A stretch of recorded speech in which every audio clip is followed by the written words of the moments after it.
Bíblia para a Igreja. A Epístola de Efésios, com João Paulo Thomaz de Aquino.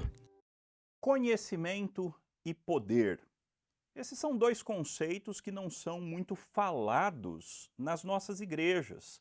Bem, conhecimento a gente fala bastante como presbiterianos, mas o poder de Deus não é um assunto tão comum nos nossos púlpitos e nas nossas conversas. Mas esse é o grande assunto do apóstolo Paulo aqui nesse texto. Efésios capítulo 1, versículos 15 a 23. Vamos ler? O texto diz assim: Por isso, também eu, tendo ouvido a respeito da fé que vocês têm no Senhor Jesus e do amor para com todos os santos, não cesso de dar graças por vocês, mencionando-os nas minhas orações. Peço ao Deus de nosso Senhor Jesus Cristo, o Pai da glória, que conceda a vocês espírito de sabedoria e de revelação no pleno conhecimento dele.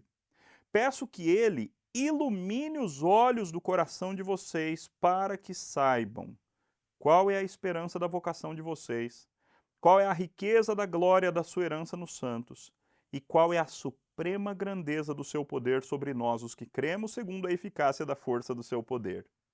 Ele exerceu esse poder em Cristo, ressuscitando-o dentre os mortos e fazendo-o sentar à sua direita nas regiões celestiais, acima de todo principado, potestade, poder, domínio e de todo nome que se possa mencionar, não só no presente século, mas também no vindouro.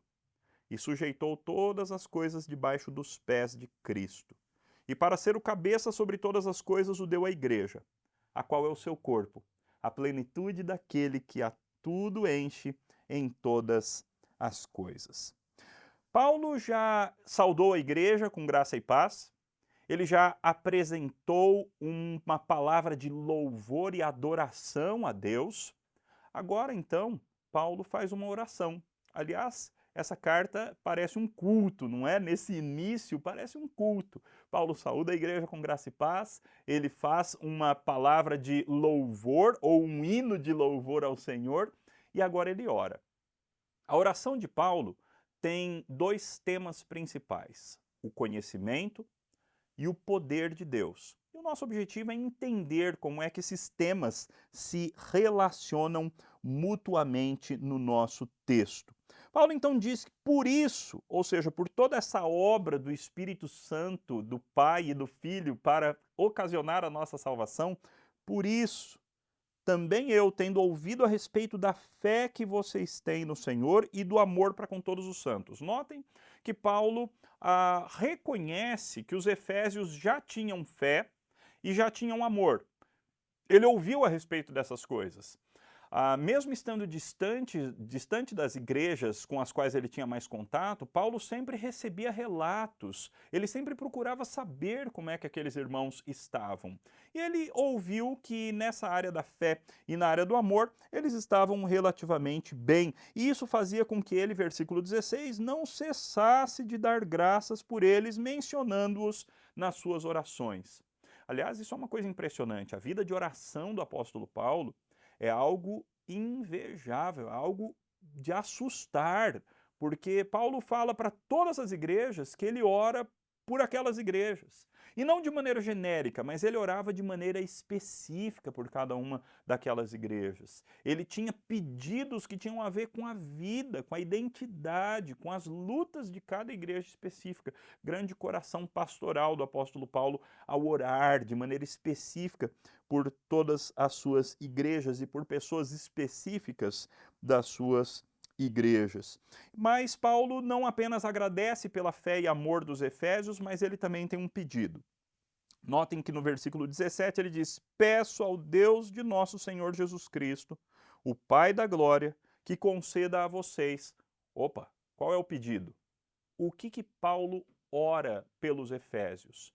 O que eu, como pastor, devo orar pelas minhas ovelhas? O que você, como cristão, ou como pastor, ou como líder, o que você deve orar pelos seus irmãos em Cristo Jesus? Paulo pediu primeiro que eles tivessem espírito de sabedoria e de revelação no pleno conhecimento de Deus.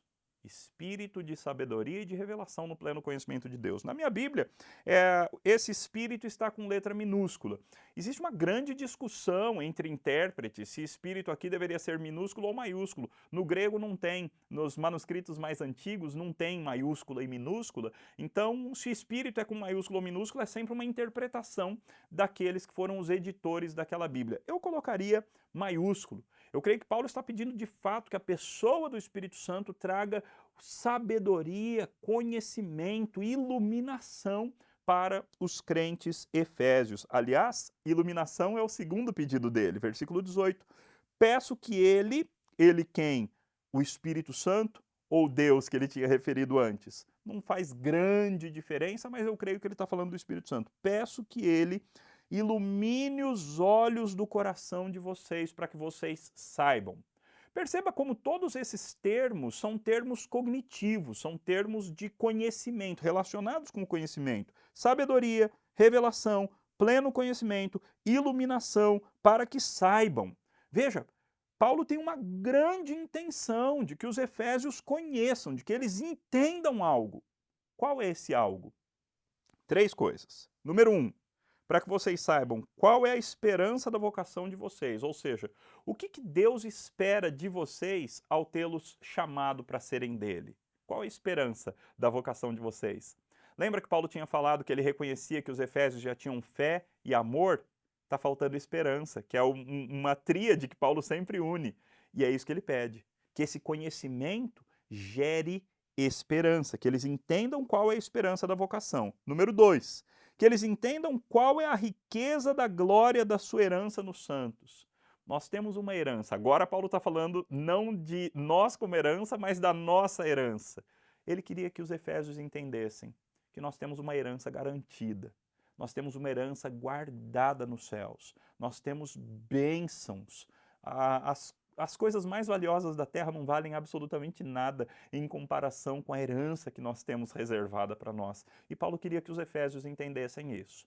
Qual é a terceira coisa que Paulo quer que os efésios entendam?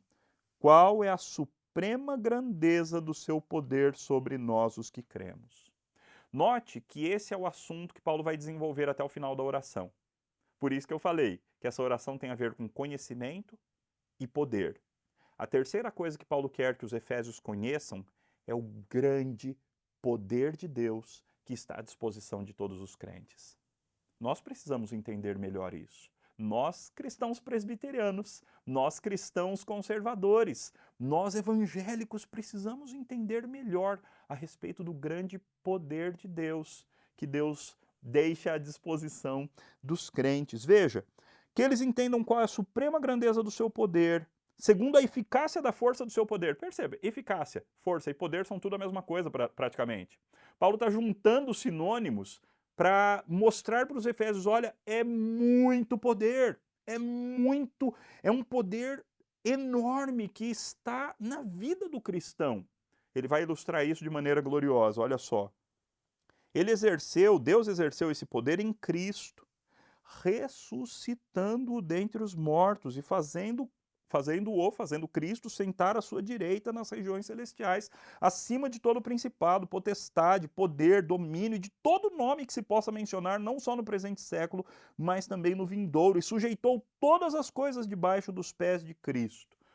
Qual é o poder? Essa eficácia da força do poder, qual é o poder que atua nos crentes? O mesmo poder que ressuscitou Cristo de entre os mortos.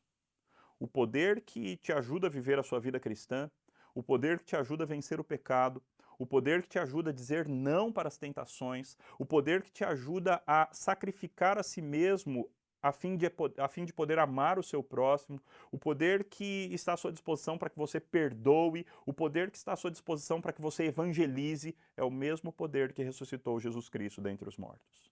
É esse o poder que os cristãos têm à sua disposição.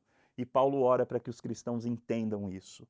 E essa deveria ser também a nossa oração. Paulo conclui essa obra de Cristo, porque veja, Paulo fez uma pequena transição. Ele estava falando de poder no meio de uma oração e de repente ele começou a falar da obra de Cristo. Mas Paulo não mudou de assunto. Olha como ele termina. E sujeitou todas as coisas debaixo dos pés de Cristo. ou seja, esse poder que ressuscitou Cristo, exaltou Cristo, fez Cristo sentar à destra de Deus, agora subjugou todas as coisas aos pés de Cristo. E para ser o cabeça sobre todas as coisas, Deus deu Cristo para a igreja. Veja como o poder está ligado à igreja. Esse grande poder de Deus que agiu em Cristo, ele é dado para a igreja porque Cristo foi dado para a igreja. Cristo é o cabeça da igreja. Cristo é o cabeça do corpo. E assim, o poder de Cristo é o poder que atua no corpo. Se nós somos o corpo de Cristo, o poder da cabeça também está presente no corpo. E assim Paulo conclui: essa igreja, olha essa definição de igreja, uma das mais lindas da Bíblia, a qual é o seu corpo, a plenitude daquele que a tudo enche em todas as coisas. Esse é um daqueles termos impossíveis de compreender. A igreja é a plenitude de Cristo. Calvino comenta esse texto, ele diz que é uma honra para nós que Cristo, de alguma maneira, se considere incompleto sem a igreja, sem nós. Nós somos o corpo de Cristo, nós, igreja. Nós temos a honra e o privilégio de sermos o corpo de Cristo. O poder que atua em Cristo é o poder que atua na igreja. Poder para o ministério, poder para a santidade, poder para a pureza. E nós devemos conhecer e usufruir e viver à luz desse poder. Como é que tem sido a sua vida no que concerne ao poder de Deus? Você tem experimentado, usufruído o poder de Deus no dia a dia, na vida prática, ao evangelizar, ao vencer as tentações, ao dizer não para o pecado? Nós temos um grande poder à nossa disposição.